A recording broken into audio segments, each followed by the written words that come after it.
Shalom nagani fi anarri jaalalli waaqayyo siniif hawaayatu mulaan jaallatamu fi kabajamoo afuuraa biyya keessaaf biyya alaa kan jirtan hunduma keessanii fi saarontuu biyya jalatti kan argamtan nagaan waaqayyo siniif hawaayatu an obboleetti keessan kan jirtu hundaan jirtu nagaa guutuun qaba. Inni madda nagaa keenya eegumsa nagaa keenya inni ta'e Kiristoos Yesuus galata guddaa ulfina guddaa afudhatu jechuun jaalladha. Guyyaa irraa kana immoo jechuudha sagalee waaqayyo walii wajjin ilaalla jechuudha. Sagalee waaqayyo faarfannaa tokko dhaggeeffannee waaqayyoon eebbisnee jechuudha. Gara sagalee waaqayyo dhaga'uutti dabarra jechuudha. Yeroo gabaabaadhaaf walii wajjin jechuudha.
Itti fufna jechuudha.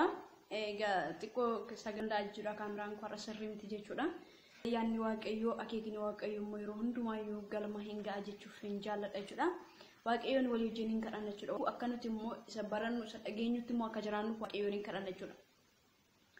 Waaqayyo ati guddaa fi kabajamaadha maqaa Yesuusiin galanni guddaan siif haa ta'u ulfinni guddaan siif haa ta'u situ eege jireenya keenya teenye ka'uu keenya baanee galuu keenya hargansuu keenya qaama keenya dhiiga keenya wal keessatti eegde burkutaa'uu cabuu lafee situ nu oolchee maqaa Yesuusiin galanni guddaan siif haa ta'u ulfinni guddaan siif haa ta'u dhaguudhaaf fuula keetti walitti qabna jirra ati nutti dubbadhu jireenya keenya laphee keenya isa dhagee ta'e sammuu keessa dhagaa ta'e qalbii keessa dhagaa ta'e burkuteessitee akkuma laphee liidii aban jireenya keenya bantee nutti haasa'uun karaa nu barsiisuun daandii nutti agarsiisuun maqaa gooftaa maqaa Yesuusiin sa'aatii kana jaalala kee haa ta'u kanaan meenya golee arfaniin iyyuu kan rukutame haa ta'u bakka kan hafuura kee jireenya keenya irraa axalagu qalbii keenya irraa axalagu dhageettii keenya irraa axalagu humni kee darbee hojii hojjetu hundeen jallinaa buqqee maqaa Yesuus hundeen ulfina dubbii kee jireenya keenya keessatti qalbii keenya keessatti hundee godhachuu biqiluu dagaaguu ajal qabu.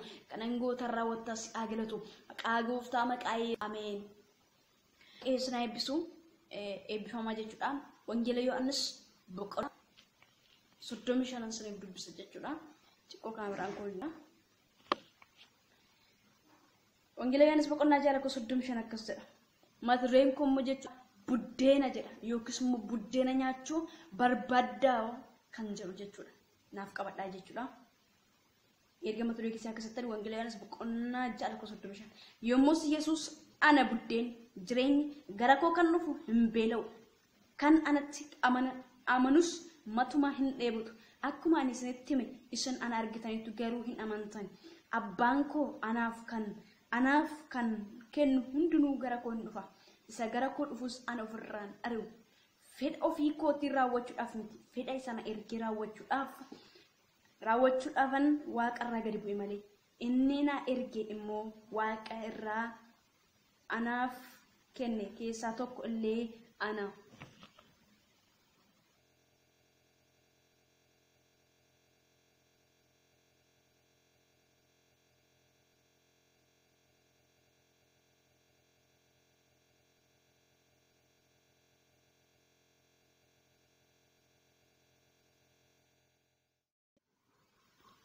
Itti fuftanii dubbifachuu dandeessu sin jechuudha. Lakkoofsa 35 irratti kan nuti xiyyefannaan keenya jechuudha. Ba'e jechuudha. Iddoo kanatti kan nuti arginu gooftaa keenya Yesuus Kiristoostu ani yookiis immoo ana buddeenni jireenya gara koo kan dhufu hin beela'u.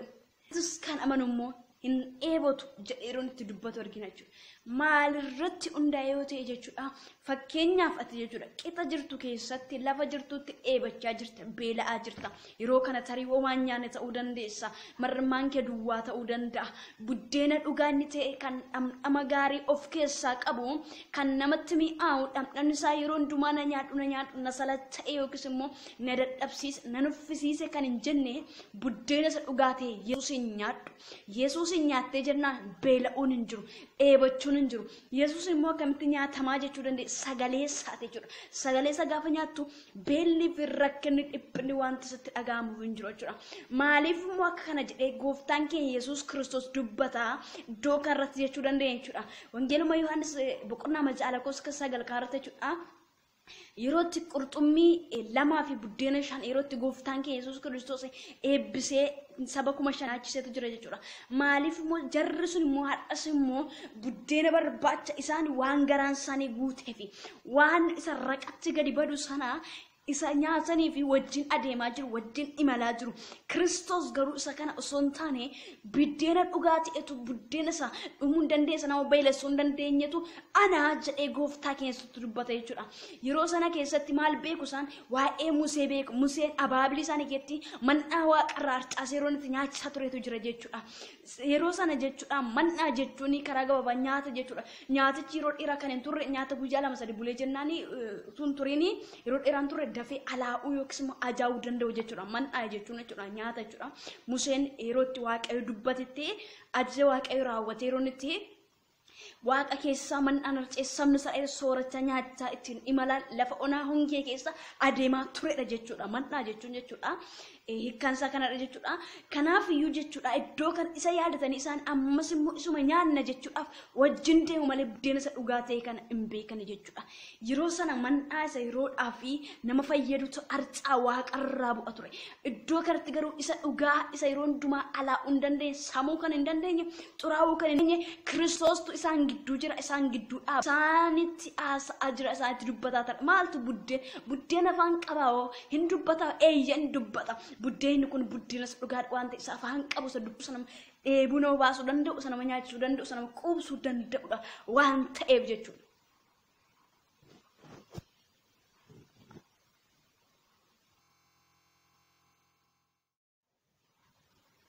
Gooftaan keenya Yesuus immoo dhuguman isiniin jedha. Nyaata waaqarraa buddeena waaqarraa maal isiniif hin goone isiniif hin kennine. Abbaan koo garuu isa waaqarraafis isa lafarraatiifis isa jireenya kennu isiniif kenneera yookiis immoo isiniif laateera. Eenyuun kennee waaqayyoo ilma isa jaallatamaa sana nuuf kenne jechuudha. Buddeenni isa dhagaa. Buddeenni addunyaa jalaa dhokate ilma waaqayyoo beekuu, ilma waaqayyootti jiraachuu, ilma waaqayyoon amanachuu dhiisuutu dhaloota beelessaa nyaachaa gidirsaa dhiphisaa jira. Dhalataan isa nyaatu isaa wajjin adeemu finyoon isa qabeen danda'u rakkinas ta'e raqnii fi somni biyya lafaa isa qabee fi kan isa nyaatee beeku jechuudha. Paawulosin yeroo baay'ee kaasuu nan jaalladha dhaloonni baay'een immoo kaasuu akka kaastanii nan beeka jechuudha. Paawuloos dubbii isa dhugaa ta'e sanatu galee waan ta'eef jechuudha. Waan na fayyadu hundumaa, waan na jabeessuu danda'u hundumaa, waan na gargaaru hundumaa, waan miidhagina koof ta'u hundumaa, waan na barbaachisu hundumaa sababii kiristoositti lakkaa'eera jedhe. Maal jechuudha akka raqa koositti lakkaa'e fayyadudha. Waan nama miidhagsuu danda'udha. Garuu isa dhugaa ta'e miti jechuudha. Isa kan yerooti, isa kan daqiiqaati. Sababii kanaaf iyyuu isa kan caalutu immoo jira. Isa kan caalu sababii jiruuf iyyuu ani akka koositti, akka waan nama fayyadneetti, akka waan gatii hin qabneetti isa dhiiseera. Maaliif tuffatee dhiisee immoo buddeena isa dhugaa ta'e kanatu galeefi. Isa yoo nyaatan jireenyi akka jiru, isa wajjin yoo deddeebi'an ulfinni akka jiru, isa yoo nyaatan beelli akka naman arganne, rakkinni akka naman arganne waan beekuuf jechuudha. Rakkinni isa biyya lafaa miti, isa kan fooniin mul'atu miti, isa haalaan mul'atu miti. Inni nuti haasa'u kiristaanaan mataanii jirutti jechuudha. Isa kan hafuuraati. Baay'eef kanatu hin galu. Warri maalidha? Foon maalidha kan jedhu danuuf iyyuu gaaffiidha. Kiristaanuma ta'e kan hin beekne kumaaf kitila jechuudha. Haa ta'u iyyuu malee jechuudha. Kumaaf kitila haa ta'u iyyuu malee beekuun dirqama nurra jira. Erga kiristaana ta'anii jira. Maaliif nuti kan soorannu soora hafuuraa kan hafuuraaf malee kan foonii miti. Foon keenya yeroo gabaabaadha kan inni jiraatu. Yookiin 70 hanga 80. Umuriin dhala namaa gabaabaadha. Baranni jiraatu garuu rakkinni isaa danuudha jedhee Iyyoob keessatti yeroo dubbatu argina. Sababiin isaa iyyuu kanaaf nuti nyaata nuti nyaachuudhaaf nyaata nuti soorachuun nurra jiru isa kamidha yoo jedhame jechuudha. Isa kan Kiristoosii jechuudha. Isatu nama jiraachisa. Isatu yoo nyaatan shuffee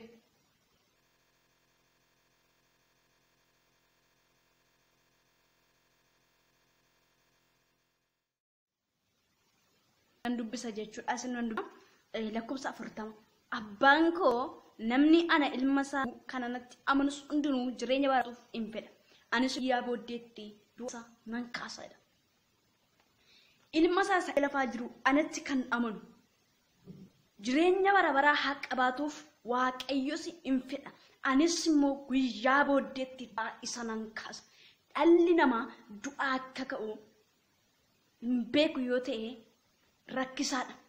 Baay'een garuu beeku jechuudha. Firdiif yookiis immoo guyyaa dhumaatti maal akkas argatu fageessee yaadu irratti dadhabaadha. Akka inni maal qabuuf akka inni natti amanu inni buddeena isa ta'e anaan nyaatu kan inni anaan dhugu kuni jireenya haa qabaatuuf hin fedha. Eenyutu waaqayyo jechuudha. Ani immoo guyyaa booddeetti du'aa isa nan kaasa. Kottugaa Kiristoos hin nyaatama, Kiristoos hin nyaadhu, Kiristoos hin dhugi, Kiristoos keessa jiraadhu. Maaliif yeroo kee iddoo biraattis immoo yeroo kee fixa sa'aatii kee guddaa umurii keetti haasofta, dargaggummaa keetti haasofta. Deebii kottu waaqayyoof hojjedhu, waaqayyo wajjin deddeebii sagalee jireenya isa dhugaa ta'e kana nyaadhu. Kana nyaatta yoo ta'e bara kam keessattuu mootee malee mo'amtee hin argamtu. Raawwattee jechuudha. Sababii inni kana jedheef lakkoofsa 41 irratti warri Yihuudootaa waan inni buddeena isa waaqarraa guman. Maaliif irratti gunguman? Isaan gidduutti alate, isaan gidduutti guddate. Kanaaf irratti gungum. Harrayyuu gaafati isaan warra Ormoota warra bakkee bu'u jiraatte isaan gidduutti alate, isaan gidduutti guddatte buddeessa dhugaa ta'e kana dubbattu baay'ee dhalootaaf hin galu sirraan fudhatanii sitti gungumu sirratti haasa'u. Miti garuu ati jabeessi itti adeemi gummii keessanaan fiigi malee ati gonfoodhaan galta. Misraachi. Galuufi waan ta'eef waaqarraa Museen nyaata yookiin buddeena dhugaa ta'e isiniif hin kennine. Ani garuu buddeena isa waaqarraa fi isa lafarraa akka isiniif kennu waaqayyo isiniif kenneera jechuudha. Kanaaf buddeenni ana gara koo kan dhufu hin beela'u. Gara koo kan dhufu jechuun maaddii koorraa madda koorraa kan nyaachuudha. Akkasumas maaddii isa jechuun abboomni isaa kan sooratu abbaa wajjin kan deddeebi'u jechuun maal hin ta'u hin beela'u jechuudha. Gaafa rakkinaa isa nyaate mudhii isaa shap ittiin godhata jechuudha. Gaafa dhiphinas isa nyaate ittiin shap godhata jechuudha. Hin jabaata Kiristaanaa yeroo hundumaayyuu tattaaffannaa fiigicha hanga yoomti ta'us Iyyasuus deebi'ee dhufutti jechuudha.